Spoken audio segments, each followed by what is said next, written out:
Oh, someone turned my kid was in here. Oh, there you go. Sound There we better. go. All right. No, we were in rate together, so I don't know if you still do that, but I I do. I haven't. I didn't attend last year, yeah. and it's a group I was so grateful for the season I had it. And now, Yeah. I'm yeah, just not my scene as much anymore. Yeah. I'm right there with you. So Yeah. Are you still in it or are you done? uh-uh. Okay. No. I tried to leave, and for $150 a month, they keep me around. So I'm Oh, like, well, that's awesome. Yeah. yeah, Yeah.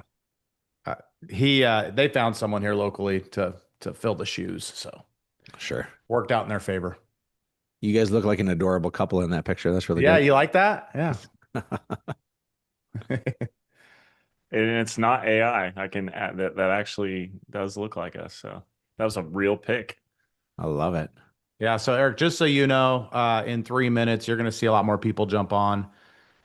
This is live with I don't know, we'll have up to 50, sometimes 60 people. And then people will actually come back and watch the recordings. Awesome. And then on Mondays it actually streams onto YouTube, so there'll be people on the stream as well. So Sweet. Sweet. Really cool. I'm honored to be here. yeah, Yeah. Yeah. happy to have you And, on. we can just kind of banter back and forth, but is there anything in particular you want to talk about? We usually talk market on Mondays, but with a guest, like we can talk whatever you want. So we got agents doing, their first deal. We got agents doing 100 or more per year. So Yeah, I think I can lay out what I believe is a really good blueprint to help somebody to double their money and to get back time in their life. So Ah, I love it. perfect. yeah, double, triple, Yes. quadruple, whatever it may be. I'll go with the quadruple. I'll take Yeah, that one. heard. Yeah, yeah, no doubt. Yeah. And we'll encourage people to type in the chat, and then Brett and I might jump in with some questions, or I don't know if we typically interview, but if you've got some presentation or something, we can go that route too. So whatever you want. Eric, Yeah, did you just get back from a sabbatical? I I saw like you had left, like checked out for a while. What did that look like? uh I took off 7 full weeks this summer. I've never done that in my life. I took off 7 full weeks and I liked it so much. I'm going to do it again next year. I obviously have been able to grow businesses, hopefully in the right sort of way that don't require me to be there on the day to day. And uh, man, How was it though? Like, did it's you literally unplug? Like you yeah. like I'm not going to answer a single person. Um, if somebody reached out and they had a business question, if it was a 2 minute answer, I give it to them. If they were looking for more of my time or anything else, I was quick to say like, "Hey, I'm on sabbatical, so talk to this person or talk to this person." And my world knew that I was taking time off, which was great. But I was all in on family stuff, and I think I golfed 3 to 4 days a week over the last 7 weeks. Wow. Nice. It's pretty awesome. You'd be like, "Oh man, you must be a scratch golfer." I'm like, "No, I'm not." But I did go from a 16 to an 11.6 for my handicap. So I Nice, man. goal was single digits. I haven't gotten there yet. We'll see how the season ends, but I mean, it was amazing. Like we say we do all this for our kids and we do this for our family, and then we don't give our family and our kids our time. We selfishly pursue our own goals, and really all they need is our time. And so I wanted to be a man that honored my word. And when I say I do this for my family, it means that they're going to get the best of me. And Wow. so they got primary, and they don't get my leftovers. And now I'm restacking my schedule so it continues to reflect that. So real quick, like you improved your golf game, but what's the biggest lesson you learned from taking 7 weeks off and unplugging completely from the work world? If you don't schedule it, you don't get it. Okay. Right. What Gary Keller used to say, if it's not on your calendar, it doesn't exist. Right. And for me, if I didn't schedule it, I found myself 3 weeks into the sabbatical. I was out with a friend on the 4th of July. She's a stay-at-home mom. And she goes, "Eric, how's your sabbatical? You're like 3 weeks in." And I go, "Emma, how's your sabbatical?" She's like, "What do you mean?" I go, "Well, you and I are doing the same things. We're hands-on with our kids all summer." And so like I'm experiencing the same thing you are. And going through just the daily drive kids to sports and live life and that sort was good, but it wasn't great. And I had to get really intentional with adventuring with my kids and conversations with my kids. So How old are I your saw kids, Eric? 11. My son just turned 10 last week, and my daughter will turn 12 in October. So I'm Nice. like in this amazing prime time right now. And I learned that if I don't schedule my time intentionally, I won't magically get motivated to go to the gym, and I won't magically get motivated to seek out mentors, and I won't magically get motivated to have deep conversations with my kids. So I had to schedule all of it. I mean, as simple as that is as a business concept, it's a personal life concept also. So we have a guest today. If you haven't realized, this is Erik Hatch. Rather than reading some long, drawn out thing, why don't you, in a minute or so, just tell us who you are and what's got you here. It's an honor to be here. Thank you so much. I live in Fargo, North Dakota. Why? Because somebody has to. I'm born and raised here, and I've tried to run from here a handful of times, but God's always kind of pulled me back. He's like, "Yeah, I'm not done with you yet." And so I got into real estate about 20 years ago. I was in the ministry for about a decade doing youth ministry, and it was awesome. Really cool, fulfilling job, but boy, was I broke. And so got into real estate, and I've kind of lived every chapter, Chase. I was a part-time agent, then I was an agent on a team, then I was a full-time solo agent, then I was an agent that had just an admin. Then I grew a really large team. That team got kicked out of Keller Williams back in 2013. I then rebuilt, opened up my own brokerage, did that for 7 years, got out of production. I was selling 150 houses a year personally, while my team was selling as well. Got out of production in 2016, or excuse me, in 2014 when my daughter was born. And so I've been out of production now for 12 years. And my team now has sold over 8,000 houses, and we've done a lot of really cool things in the industry. But I have that mythical seventh level business. I have a president that runs everything. So I own a real estate company, but I'm not in production. So then I shifted my energy over the last decade or so into coaching because people were hungry, I think, to make more and to work less. The American dream is not home ownership. The American dream is I want a bunch of money and I don't want to work very hard. And so I really lean into that to help people to make a ton of money, to have a really great life, but that life shouldn't just be fulfilling in the concept of like, I have a big business. I need people to win at home, to be great spouses, to be great parents, to have their health. All those things matter a lot in order to live a whole life. And I'm on a mission to try to help as many people as possible do just that. Got it. Well, I kind of want to jump in since you've done all these different things. Like, I mean, if you gave us a little bit of what you learned about that, like, I have opinions. I know Brent does too. I want to hear yours on like why a team, why a brokerage, why solo, why build a team, why join a team. Like, what are your thoughts around those since you've done it all? Yeah, let me say this is to David and Marianne and Mary, thank you for having your cameras on. If everybody else could have your cameras on, I'm assuming you're pooping right now if your camera's off. If you're not, I'd love to see your face so I'm able to converse. I'll tell you this, Chase. When I started out in real estate, my first year was 2006, and I don't mean to brag, but I sold 0 houses. It was pretty good. It was. It was really interesting to get into real estate because I had what most people don't have, right? I told you I'm born and raised in Fargo, and it's a small town, 140,000 people. And when you've been here your whole life, you know everybody when you go to the grocery store and to Chili's, which is lovely, and Applebee's. I mean, we have all the good stuff here. So I found myself deep in relationship, but low in habit. And I think in order to succeed in this business, at every single chapter, you have to look at relationship and habit. Okay. My accelerator for my business was the relationships that I had. I was working at a church with 5,000 members. I was born and raised in this community, and I was always active in building rapport and relationships. And so I was well known, and really I was known well. I'm a pretty transparent guy, and so I feel like people understood that.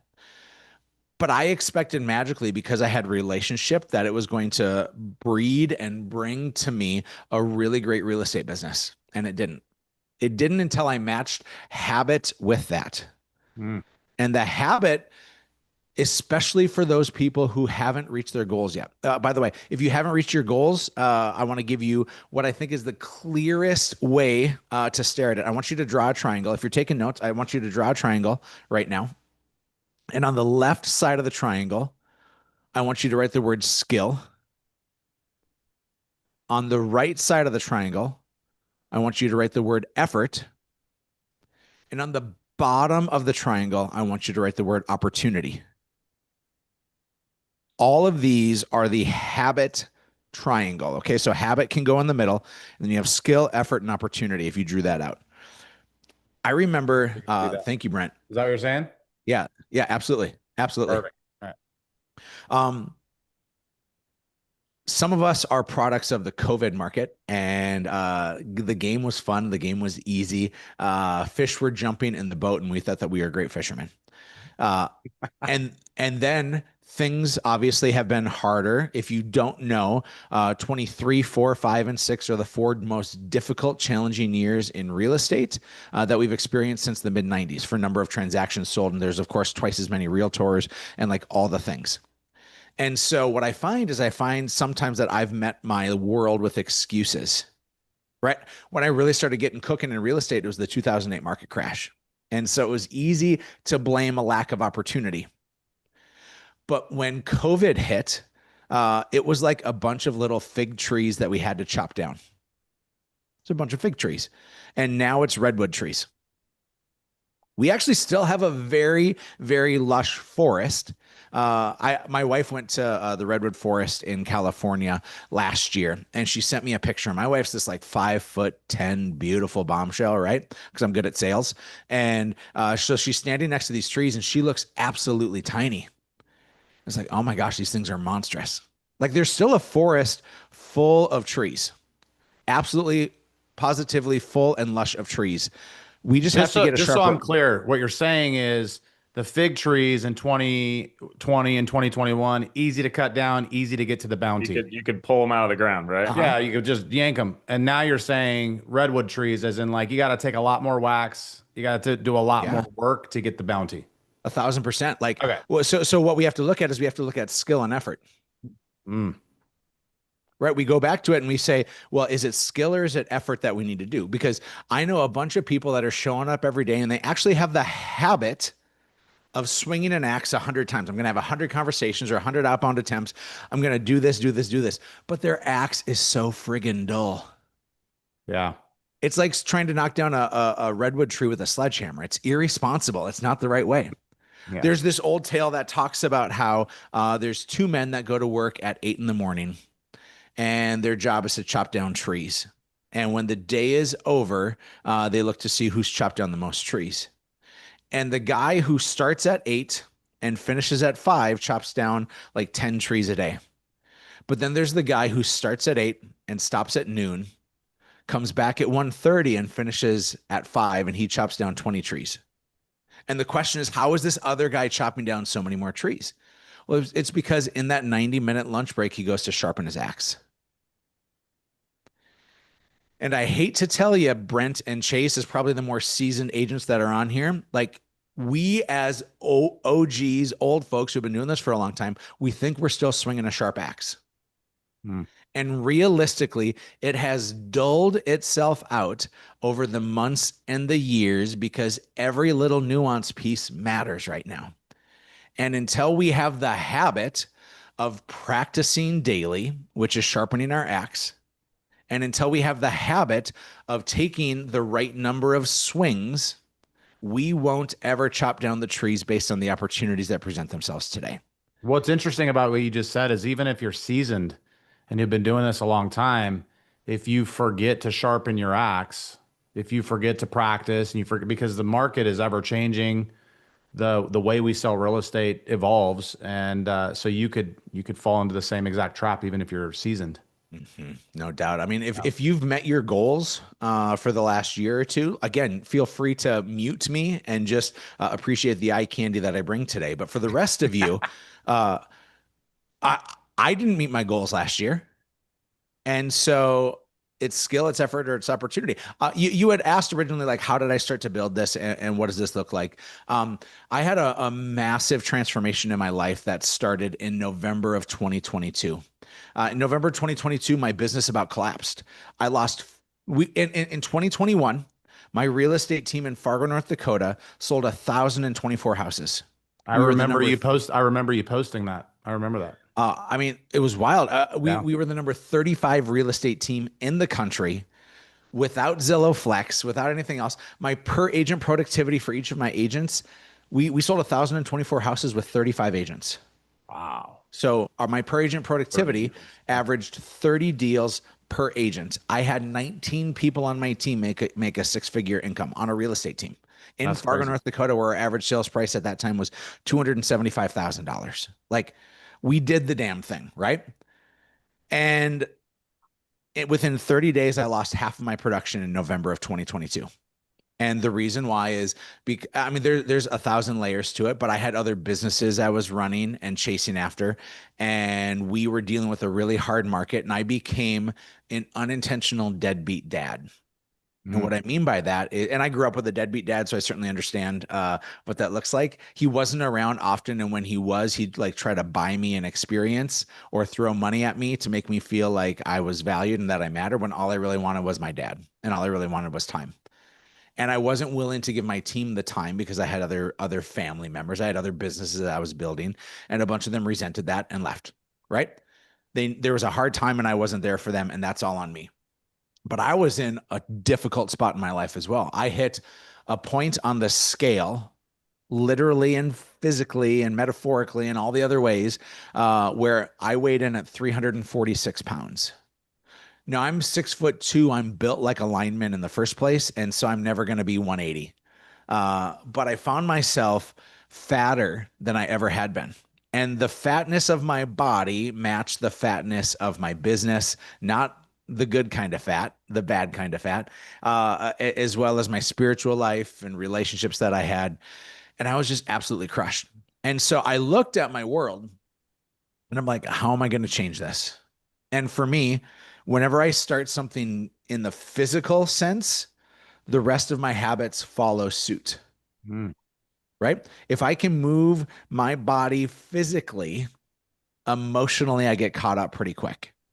And so I saw on October 31st on Halloween that somebody was doing a 100 push-up a day challenge for the month of November. The goal was to do 100 push-ups a day. When you finish that month, you'll have done 3,000 push-ups. And gang, I'm 346 pounds. The only push-ups I'm interested in are the ones that are orange and that you just like have that delicious sherbet treat. I hope you understand that joke. That's a wonderful joke if you grew up in the Midwest and you know what the push-up pops are. I don't know if you have them in Boise, but nonetheless. I've had those. Just okay. Thank you. And yeah, thank you for not leaving me hanging, Chase, on the push-up joke. Creamsicle. Exactly. So I got after it, and I'm like, I'm going to do 100 push-ups, and it's November 1st. And I did 18, and then I did 15, and then I did 13, and then I had some pizza rolls, and then I did 10, but I got to 100, and gang, it hurt. I was embarrassed with how out of shape I was. But I was like, I need to commit to this. And to do 100 push-ups is going to take me 5 minutes, not counting the breaks, but like to do the actual 100 push-ups is going to take me 5 minutes at most. I'm like, I can choose to do something hard for 5 minutes. And so I looked at it and I'm like, okay. At the same time, I'm listening to Ed Milet's The Power of One More. Incredible book, incredible writing, incredible mindset. Yeah. He has TED Talks and all these podcasts and everything else that are on it. And so it's called The Power of One More by Ed Milet. And he's like, well, if you can do 100, you can do 110. And if you can do 110, you can do 120. And so I went and I committed to doing 100 push-ups, but I had Ed Milet in my head. And so when the month finished, because I kept doing a little bit more and a little bit more, I did 4,000 push-ups that month at 346 pounds while my business is collapsing because I couldn't control what was going on around me. Those were already the results of the lack of maintenance that I had given in my life.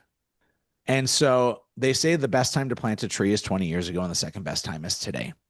And the best time to get in shape is 20 years ago. The best time to do your lead generation every day is 20 years ago. The best time to work on your business intentionally and to do the skill, the effort, the opportunity, the best time to actually form your habits is 20 years ago. But the next best time is today. And so I didn't make the goal out to lose a bunch of weight. I just did a 30-day sprint. Please write down 30-day sprint. It maybe is the best thing that I can gift you right now. Because I think our goals are bull crap, Brent and Chase.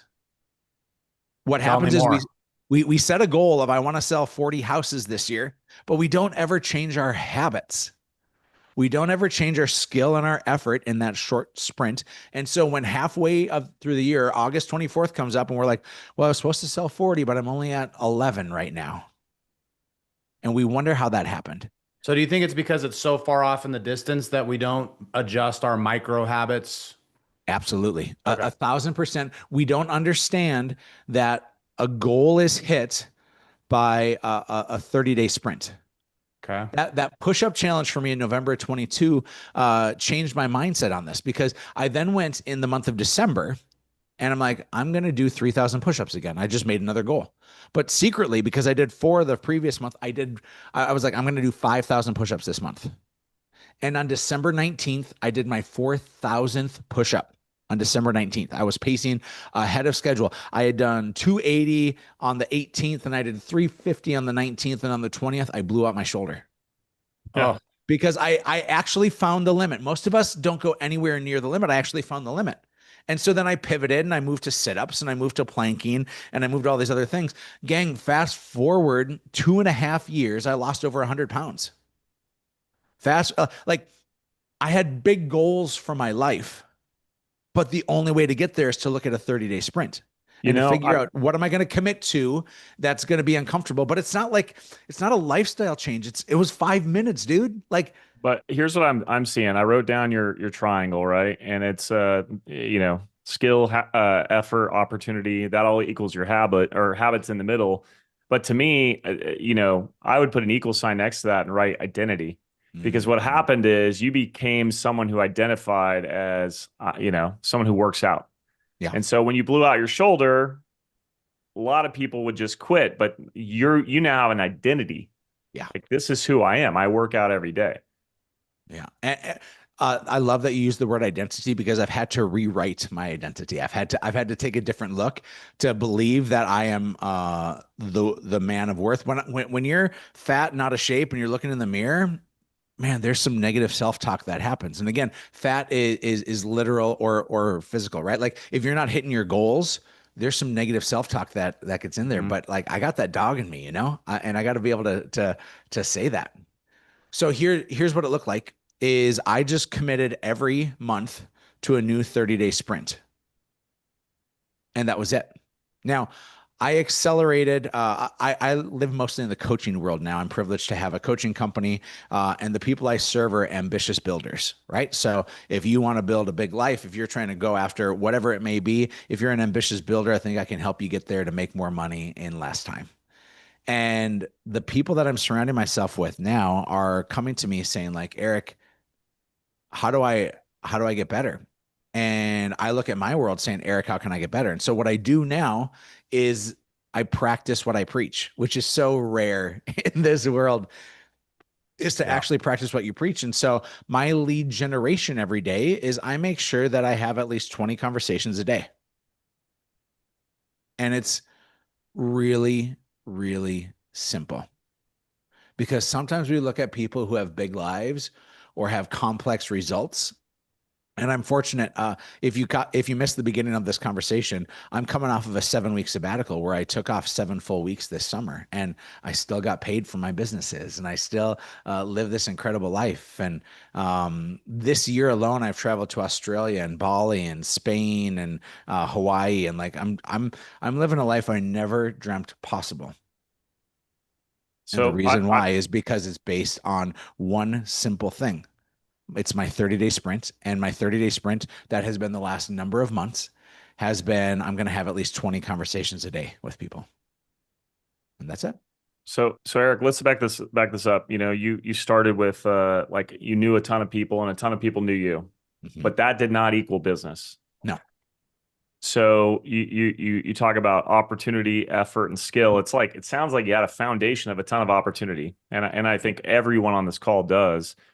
And then you have skill and effort. I mean, would you say you were putting the effort in, or you weren't putting the effort in? I didn't have the skill or the effort. I had the opportunity. Yeah. And so I'm glad that you caught that observation. I recognize that just because I knew the people didn't mean that I was trustworthy, and didn't mean that I think that most people actually might feel like they're light on opportunity. But I will tell you, expireds, FSBOs for rent by owners, which is a huge opportunity right now that nobody's talking about, as well as Sphere and database. I mean, I can give you a long list of ways in which you can be crazy successful, so long as you match the opportunity with the skill and the effort. And so for me, the voice that I worked on was I only wanted to work on Mets, people that I was in relationship with.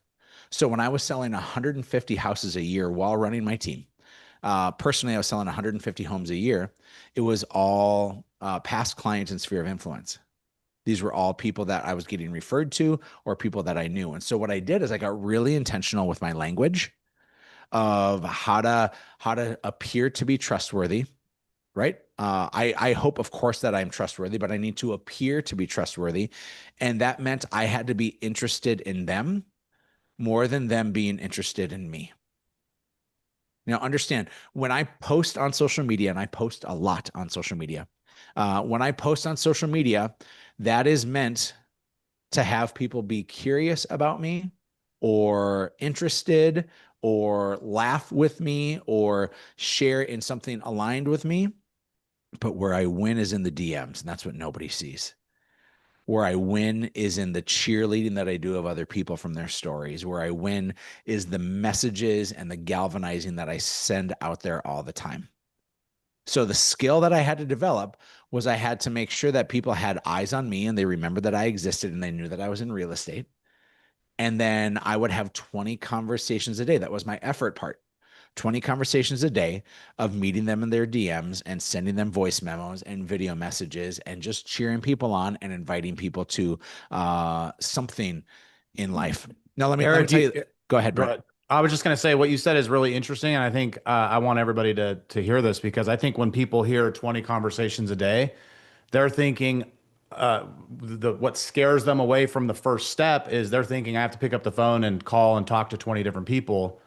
And what I just heard you say is there's a lot of different creative ways to create 20 conversations a day in your world. Yeah. I count a conversation as back and forth correspondence. Okay. Okay. And Great. it does not count if it's anybody I'm currently transacting with. That's not one of the 20. These are people that I'm hoping to have future business with. And here's what I do. Remember, I said I go after my past clients' sphere of influence, people that I'm in a relationship with. And I want to be a cage fighter, CAIG. Please write this down, okay? CAIG. CAIG. The C is to compliment. So if I see that Sherry is on social media and her kid just hit a home run, their very first home run ever in baseball, I'm going to land in Sherry's DMs. And I'm going to be like, Sherry, I can't believe that Isaac just hit a home run. Oh my gosh, that must be incredible for you as a mom. What dedication you have. I'm super impressed with the passion that you have for your kid. And please tell him congratulations, right? Compliment isn't saying good job, everybody. A compliment is very specific based on something that you see. And notice I cheered her on as a parent. And then if I really want to win, here's what I'm going to do. Because I think that we all blur AI in the wrong sort of way. I'm not going to have AI send that message up, but what I am going to do is I'm going to go to AI and I'm going to say, okay, Chat GPT or Claude, please turn this into an old-timey newspaper article. I'm providing for you a picture of this kid named Isaac. His mom is Sherry. She's a friend of mine. And and Isaac just hit his first home run ever.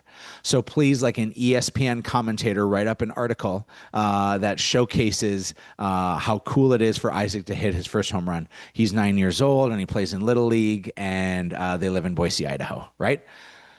So 30 seconds of conversation with ChatGPT. I'm going to see it, that it happened. I'm going to say it to ChatGPT, and then it's going to send me a cool image of an old newspaper article. And I'm going to print that, and I'm going to send that to Sherry. And I promise you that's going to be on Isaac's wall in his bedroom until he graduates high school. Wow. That's brilliant, though. That's so smart. That's so smart. And how long did that actually take you, right? Yeah. See it, say it, serve it, set next. Okay, so the set next is a week after I email that picture or send that picture off to Sherry, I'm going to call and be like, hey, I just want to make sure Isaac got this. How's the rest of his season going, by the way? Like I'm now in massive conversation because I just led with a compliment of something I saw on social media. See it, say it, serve it, set next, and use AI to enhance that, not to replace you. Okay.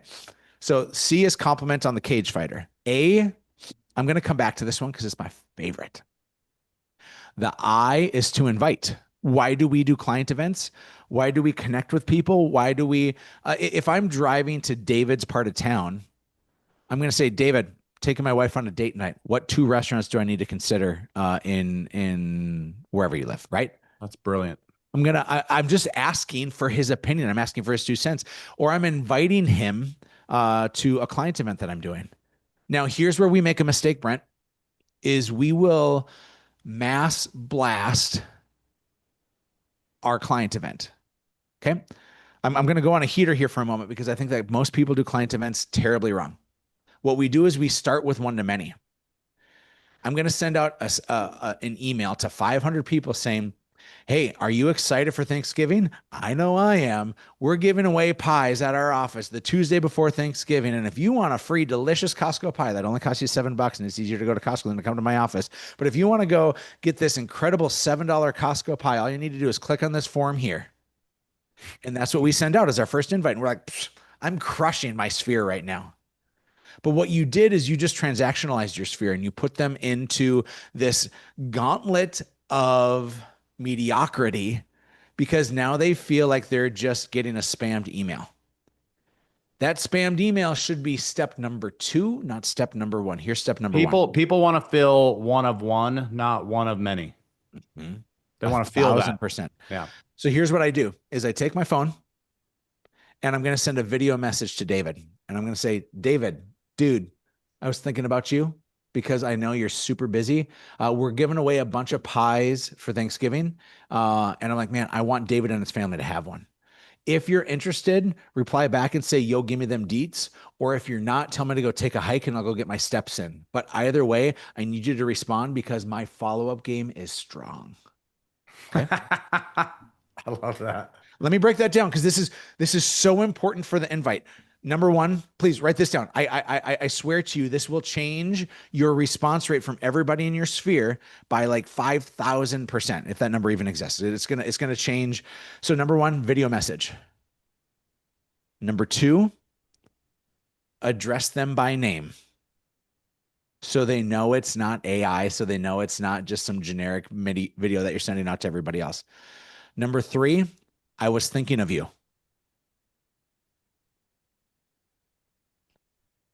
Number 4, give them a taste. What I said was, we're giving away a bunch of pies. I want to know if you're interested in. Don't give them everything, right? We make the mistake of we send emails in text message. We give 3 paragraphs of information when realistically we just abandon the actual conversation. Hey, David, I was thinking of you. We're giving away a bunch of pies. I'm hoping you and your family want one. If you do, say, yo, give me them deets. If you're not interested, tell me to take a hike. So number 4 here is give them options. The options are they want more or they're not interested. Step number 5, promise future harassment. Promise future harassment. I love that. Because these are my friends. These are my buddies. Why would I not be playful and jovial and silly with them? And now I'm not the a-hole if I send them another message. We get frozen in reaching out because we think I shouldn't, I couldn't, or like, no, they just got busy. They forgot to respond. Mm-hmm. But if I promise future harassment and they don't respond, well, guess what? Now I can send them another video or another copy and paste text message. So if it's 3 days later, just like Jesus, I'm going to come back 3 days later. And what's going to happen is I'm going to say, David, actually, I don't even need to say David. I mean, I could say David, but I can be like, yo, I didn't hear from you. Did you watch my video? I'm going to copy and paste that to everybody that didn't respond because I'm trying to save my time. Yeah. And then I'm going to get some response. And then if there's no response, 2 or 3 days later, Hey, I still haven't heard from you. Here's the link if you're interested in getting a pie.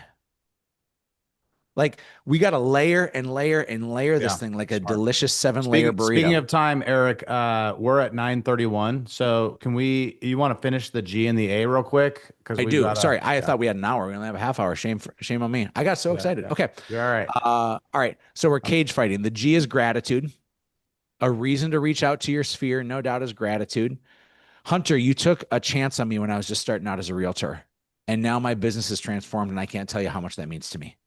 Marianne, I was driving through your neighborhood and I saw your house and I was reminded how much I loved working with your family. Just wanted you to know I was thinking of you. Okay. So brilliant. Gratitude is nature's most powerful aphrodisiac. Okay. It will get you so far. But the A is ask. And Oof. the A is the most important, Brent. Here's why. If you're new, the worst thing you can do is to say, all right, my name's De Niro. I just got my real estate license. Anybody looking to buy, sell, or invest in real estate, why don't you contact me? I know absolutely nothing about real estate. Like that's what they're saying. But instead, if De Niro calls up Mary and De Niro says, hey, Mary, I just got my real estate license and I've always respected you as a businesswoman. What's the one or two things I need to be doing in order to make sure I'm successful as a realtor? Okay. Write this down. 3 words. Ask for help. Simon Sinek says we think we become trustworthy when we offer help, but we actually become trustworthy when we ask for help. If you have past clients that you're afraid of calling because you know it went wrong, De Niro, make this call. Hey, Sherry, I was thinking of you. And I realized when we did our deal together last year, I know I wasn't a 10 out of 10.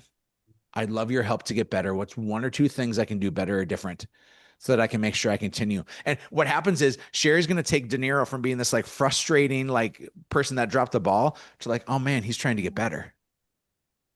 If you ask for help from your past clients, from people that are just in your sphere, whether you're new or experienced or anything else, ask for help will be the most powerful thing you'll do in all of this cage piece. And so, how did I grow to sell 8,000 houses? How did I make millions and millions of dollars? How did I work with my sphere only on what I do? It's through being a cage fighter, and you have the skill and the effort and the opportunity all in front of you to increase your habits. Man, Well, there was a ton of info I know. here. I've got lots of notes. Landing the plane, since you were planning on being here an hour, I know these guys are planning on being here a half hour, maybe just a few minutes. Does anyone have any questions for Erik before we wrap up here? I didn't see any in the chat. Who's brave? Chase, let me watch. I'm always a coach. When we ask for questions, and you caught it maybe in the last little subtle thing, is I'll say, I need 1 or 2 people to ask questions right now before we wrap. And that forces the hand. Instead of saying, does anybody want to? I'll say, I need 1 or 2 people to ask questions. And so, and I'm not going anywhere until somebody does. It'll change your response rate in everything that you do. Notice when I said, when you talk to your clients or you talk to your friends, what's 1 or 2 things I can do better or different? You don't just leave it as an open-ended. You ask a very specific 1 or 2, and it changes the response rate. I love it. I'll ask a question. Brand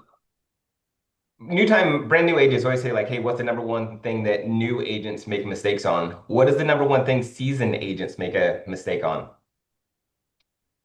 I think that a seasoned agent abandons the things that made them a seasoned agent. Do you know what I hate, Kyle? Is I hate lead generation. Really. After 20 years in this business, I expect that my world should be easier. And it was in COVID. Like I was running, I was printing checks all day long because business came to me, and then it got harder. And I'm like, why is it harder? Well, because I've failed to continually lead generate. I have a guy in my world. His name's Brent. I'm a part of Real Broker, and revenue share is a part of a lot of our worlds. And this guy named Brent has a team in Dallas, Fort Worth. Well, Brent in the last 18 months has gone through a massive heart attack and a divorce. Like, holy cow. really, really heavy stuff. And I was with him last week golfing, and he's like, all right, Hatch, I'm ready to get fired up for attracting to my network again. I really want to attract a bunch of agents. And I'm like, bro, you took off a year and you lost 3. He's like, what do you mean? I said, well, if you take off a year from the thing that got you there in the first place, you have a year of planting the seed, a year of watering the seed, and a year of pruning all the weeds from the seed before the harvest actually comes. And if we take off a week of lead generation, we actually lose 3 weeks. We take off a month, we lose 3 months. And most seasoned people fail to remember that they need to do the thing always in order to get the results that they so deeply crave. That's really good. Take off 1, lose 3. Yeah. Kyle, you're like 30 behind now, dude. No, this has been awesome, Erik. I'm not going to get another question. My next step was just calling on someone, so I appreciate the feedback. But guys, follow Erik. Where do you want them to follow up with you if they have any questions? Oh, right there in the chat. There you go. At Real Erik Hatch. Hit him up on Instagram. Thank you guys for staying late. Erik, thank you for all your time. We really appreciate it, you, man. It's an honor, guys. That was awesome. Great. So have a great day, guys. Go crush it. Thanks Implement. Be well.